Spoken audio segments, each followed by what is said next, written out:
Ayo, what's up? Welcome back din sa ating channel. It's Bobs TV.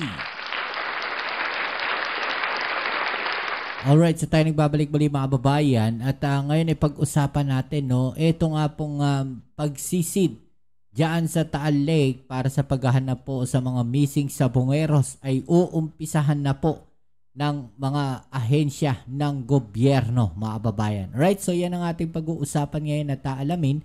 Pero syempre, bago ang lahat, please don't forget to subscribe, like, share, at comment dyan sa comment section. Ay, so shoutouts tayo sa mga bago natin subscribers dyan. At syempre po, no, ang lagi nating hinihiling, mga kababayan, pa-like naman po ng ating video. Alright? Okay. So ito na nga mga babayan, no, at uumpisahan na nga po ng ating sangay ng gobyerno ng Philippine Coast Guard ang pagsisid diyan po sa Taal Lake, mga babayan, para po sa paghahanap dito sa mga missing sabongeros, no. Talaga namang napakainit na itong issue na to o na itong usapin na to tungkol diyan sa mga missing sabongeros, mga kababayan, no. At meron pa pong isang report, no, mula po sa NAPOLCOM, no, National Police Commission, na meron daw po silang natatanggap na feelers pa, no, kaugnay sa mga missing sabongeros, mga kababayan, no. Ito po mga feelers na to ay mula sa mga posibleng sangkot sa kaso ng pagkawala ng ilang sabongero po sa Maynila, mga kababayan. Okay, so yan ang ating aalamin ngayon at syempre, wag na natin tong patagalin, mga kababayan, at umpisahan na natin to. Okay. Hey, eto na. Oh, let's go. May mga ibang dealers kami nakukuha. Totoo lang, sana mag-materialize yung kanilang paglapit. And hopefully, yung mga lumalapit na ito makapag-produce na affidavit at maging susi rin sa investigation. Okay, so yan mga babayan, no? Yan po ay mula sa NAPOLCOM. Okay, so pag-usapan natin yan mamaya, mga kababayan. At ito po, no, ang report tungkol sa mga gagawin pong pagsisid dyan po sa Taal Lake, mga kababayan. Dante, ano na ang update dyan sa gagawin technical dive operation ng mga otoridad at sino-sino ang mga kasama dyan? Magandang tanghali. Inaasahan nga natin na ngayong araw ay susubukan ng ating mga autoridad itong initial and exploratory dive dito sa Taal Lake, kung saan sinasabi nga ng isa sa mga suspect sa pagkawala ng missing sabongeros na dito umano itinapon ang mga labi ng mga nawawalang personalidad. Sa isiniwalat ng whistleblower na si Julie Patidongan alias Totoy, sa Taal Lake umano itinapon ang mga missing sabongero. Bilang paghahanda sa operasyon, nagkaroon kanina ng briefing ang mga otoridad sa pangunguna ng Department of Justice o DOJ na siyang lead agency sa operasyon kasama ang Philippine National Police, Criminal Investigation and Detection Group o PNP-CIDG at Philippine Coast Guard. Batay sa abiso ng DOJ, kaninang alas 10 ng umaga sana magsisimula itong dive operation. Pero sa ngayon ay wala pa tayong impormasyon kung matutuloy ba ito o hindi. Sinabi rin kasi ng Department of Justice na depende rin sa panahon kung makapagsasagawa ng technical dive operation. Layo ng operasyon na ito na i-validate o malaman kung gaano ba katotoo ang isiniwalat ng witness na itinapon nga ang mga labi ng missing sabongeros sa Taal Lake.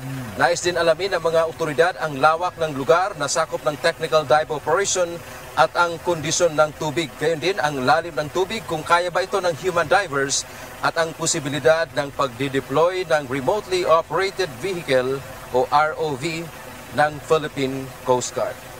So sa ngayon, Ella, ay kaya nang nabanggit natin kanina, naghihintay pa tayo. Wala kasi tayong access kanina, Ella, sa nagiging briefing ng mga otoridad. Interagency briefing ito ng PCG, DOJ at gayon din ng PNP-CIDG. So kung makikita mo, Ella, napakalawak nitong Taal Lake at batay sa nakuha nating impormasyon, ang maximum na deep o itong lalim nitong lawa na ito ay 200 meters. Grabe, so, lalim, no?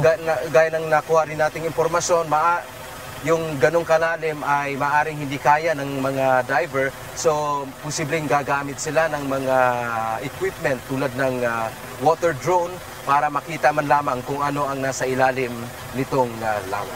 Yan man ang ating update. Mula dito sa Talisay, Batangas, balik sa iyo, Ella. Dante, ano ang tinitingnan time frame dyan sa ginagawang technical dive operation? Ella, sa ngayon, wala pa tayong impormasyon kung gaano katagal isasagawa ang technical dive operation. Kung sakasakaling matutuloy nga itong operasyon sa ngayon, Ella. Ang sinabi kasi dito ng DOJ, initial pa lamang.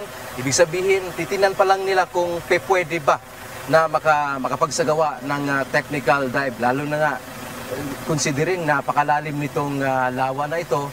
At ang isa sa nabanggit din ng DOJ, Ella, meron silang ground zero na kung saan po pwedeng makapagsimula kung saan itong technical dive. Mayroon daw palaisdaan na sinasabi nga ng DOJ. Mayroong isang kontraktor kung saan dinadala yung mga missing sa bungero. Buhay pa raw ito. At yung kontraktor, pag dinala doon pag nadala na sa kontraktor, maaaring doon na nangyari yung pagpatay doon sa mga biktima. So sa ngayon, aalamin. Grabe, no? Meron pang kontraktor. Baka naman sinemento pa yan ng kontraktor. Napaisip lang ako kasi biglang meron pang kontraktor. So, ibig sabihin, mga babayan, no? Parang may mga tao pa nagagawa ng mga ganun trabaho. So, iba yung trabaho siguro nung kukuha o yung dudukot dun sa mga missing sa bungeros. At meron pang ibang tao, no, na gagawa para doon sa gawain na yon, yung pagtegi, no, doon sa mga missing sa bungeros at pagtapon, no. So may mga ganong scenarios pa ngayon, mga kababayan, no. Grabe, no, ang daming very systematic, no, yung nangyari dito, mga kababayan, dahil kung titignan natin maigi, no, merong ibang gumagawa ng ganyan, sila na yung sila na yung kumuha, no, titirahin nila, sila na rin yung mag-dispose. So dito, ang nangyayari, no, may kumuha, tapos ibabato nila, no, sa ibang tao pa na siya yung taga-dispose, mga babayan. So medyo systematic, no, yun ang nangyari dito. Natin kung saan ba dito, parte ng lawa na ito, itong sinasabi nga ng DOJ na palaisdaan na magiging pinakasimula ng kanilang paghahanap sa mga nawawalang sa bungero. Ella. Dante, alam naman natin na maulan ngayon, weather lang ba ang challenge ngayon dyan o may iba pang tinitingnang hamon sa ginagawang technical dive operation? Ella, sa pahayag ng DOJ, ang tinitingnan nila ay weather. Pero so far sa ngayon, makita nyo naman, wala tayong naranasang mga pag-ulan. Pero dito, sa lawa mismo, makita natin yung current, yung malakas. Alamin natin kung isa rin ba yan sa mga consideration ng ating mga diver dito sa kanilang gagawing operasyon. Ella. Okay, so yan, mga kababayan, no. So, maraming considerations kasi yan nga sinasabi nila yung kondisyon ng tubig, kondisyon ng panahon.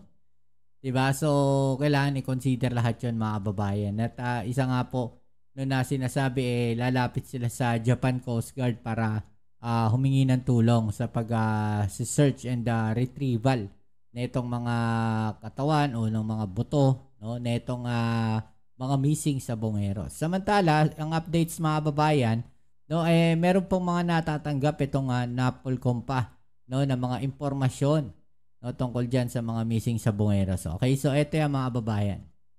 May mga ibang dealers kami nauuha. Totoo lang, sana mag-materialize yung kanilang paglapit. And hopefully, yung mga lumalapit na ito makapag-produce na affidavit at maging susi rin sa investigation. Hinihikayat na ng National Police Commission o NAPOLCOM ang 15 pulis na nasa restrictive custody na magsumite ng kanilang counter-affidavit kaugnay sa kaso ng missing sa bungeros. Ayon kay NAPOLCOM Vice Chairperson at Executive Officer Attorney Rafael Calinisan, magiging mabilis ang pag-usad ng kaso kung magbibigay ng affidavit si alias Totoy at magsusumite ng kanilang sagot ang mga pulis na isinasangkot din sa kaso. We're expecting that the case will really be filed with the National Police Commission. Sabi ko nga kanina, malamang sa malamang yung talpakan ng kaso ng sabong yung mga sa National Police Commission. So kung ready naman na yung mga pulis na to, yung 15 na di umano ay nasa restricted custody na, sana makapag-file din sila ng sagot, assuming na makapag-file na ng bumugate affidavit, itong talking head natin na si Dr. Inamin din ni Attorney Kalinisan na nakatatanggap na sila ng mga feelers mula sa mga taong posibleng may kinalaman sa missing sabungero. Sabihin na lang natin na talagang the feelers come from different people. That can be a police officer also, that can be a civilian. But we are receiving feelers from different entities giving information. Sinabi naman ni PNP Chief Police General Nicolas Torre III na bukas ang PNP kung mayroon sa 15 pulis na nais na magsilbing state witness. Subalit, tiwala aniya silang malulutas ang kaso kahit na walang pulis na magsalita ukol dito. We can take. If some of them will volunteer to be state witnesses or they've decided to tell all, then that will be a welcome development in the investigation. But even without that, we can solve this case even without the cooperation of the suspects. Kinumpirma din ni General Torre na mayroon ng pinupuntahang mga lugar ang PNP sa Southern Luzon at Metro Manila na posibleng pinagtapunan sa bangkay ng mga nawawalang sabungero. Meron na kami mga ilan na binibisita. May mga areas kami not only around Laguna or Batangas but in other parts of the Metro and other parts in the underlying areas. Saka namin i-detail. Sinabi din ni General Torre na tuloy ang koordinasyon nila sa NAPOLCOM kaugnay sa administrative case laban sa mga sangkot at sa Department of Justice naman para sa criminal case. Tiwala ang Department of Justice na maaari pa rin magkaroon ng conviction o hatol kahit na hindi makita ang katawan ng mga nawawala o missing sabungeros. Paliwanag na DOJ spokesperson Attorney Miko Clavano. Kailangan lang mapatunayan sa korte ang pagkamatay ng mga ito. Marami din aniyang paraan para mapatunayan ang fact of death. Kabilang narito ang larawan o video ng pagpatay na maaaring mag-establish nito. Leia. Alright, so yung mga babayan, no? Ano pong masasabi ninyo dyan sa mga updates na yan, no? Sa missing sabongeros, no? I-comment nyo lang po dyan sa ibabaan yung mga opinion at atin yung pag-usapan, alright? Okay, so yan lang po muna ang ating mga updates ngayon para dyan sa mga missing sabongeros, mga babayan. Kita-kits tayo sa ating next video upload. Ito muli ang inyong Kuya Mobs, It's so Mobs TV. Maraming salamat muli sa lahat ng mga patuloy na nakasuporta dito sa ating channel, alright? Peace. I'm out.